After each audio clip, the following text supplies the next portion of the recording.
Tiens, voilà un pigeon voyageur. Mais c'est Ernest. Il nous livre un billet. Voyons ce qu'il nous raconte.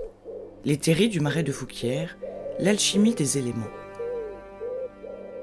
Ici, tout semble immobile, figé.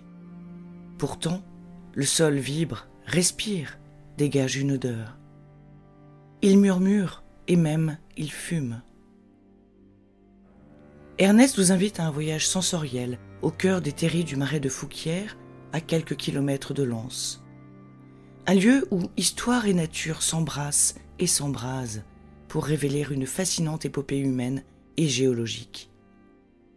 Sous la terre que vous foulez se cache un passé d'hommes et de machines.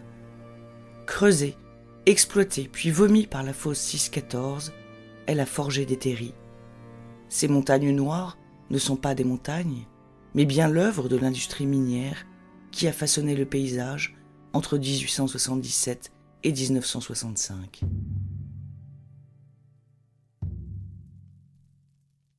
Elles ne sont pas seulement des tas de pierres et de schistes, mais une alchimie étrange. Parfois, une explosion retentit, un éboulement, un dégagement gazeux, une fumerole surprenante, comme si la terre refusait de s'éteindre complètement. Le feu qui semble éteint souvent dort sous la cendre, écrivait Pierre Corneille dans Le Cid en 1637. Ici, la cendre garde en elle les souvenirs ardents du charbonnage et offre au relief artificiel des allures de volcan. Les terries du marais de Fouquières sont au bassin minier ce qu'est le Vésuve à la baie de Naples. Ceux qui se risquent à arpenter les versants les plus chauds ressentent la braise sous leurs pieds. Des températures pouvant atteindre 1000 degrés au cœur, comme un spectre du passé industriel. Que les promeneurs se rassurent, les puits de chaleur sont sécurisés et sans danger. Et quelle récompense, de là-haut, d'admirer la vie imprenable sur le bassin minier. Au gré du vent, le souffle danse dans l'air. Sentez-vous la brise acide au goût métallique vous caresser ? L'air murmure des histoires d'efforts, de la sueur et du courage des mineurs. Il glisse sur les versants abrupts, s'engouffre dans le canyon, balaie les cendres. Il fait valser la végétation en symbiose avec le site inscrit au patrimoine mondial de l'UNESCO et accueille une biodiversité unique et prodigieuse. Imaginez que les marais d'autrefois ont été asséchés pendant l'aventure minière. Mais l'eau a ressurgi, attirant une colonisation végétale luxuriante, oiseaux migrateurs ou crapauds calamites. Les entendez-vous coasser ?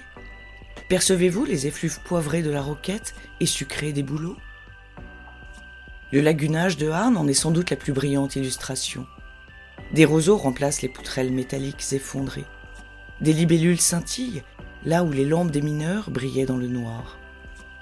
Les pêcheurs jettent leurs lignes dans ces eaux claires, où il y a 60 ans, on n'aurait jamais imaginé y dénicher autre chose que du charbon.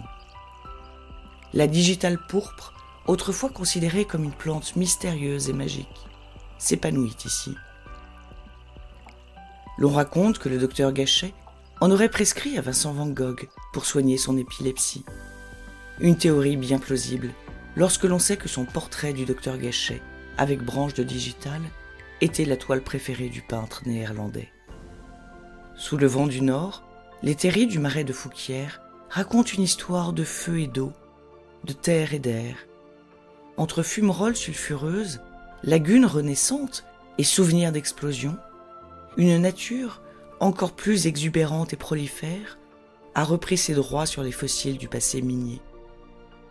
Voici un billet plein de mystères qui donne tout son sens à cet extrait de Germinal d'Émile Zola, paru en 1885. Je cite : « Allumez le feu aux quatre coins des villes, fauchez les peuples, rasez tout, et quand il ne restera plus rien de ce monde pourri, peut-être en repoussera-t-il un meilleur. » Merci Ernest pour cette belle histoire. Nous te suivrons attentivement sur le parcours jusqu'à la prochaine étape. Bon vol et restons connectés.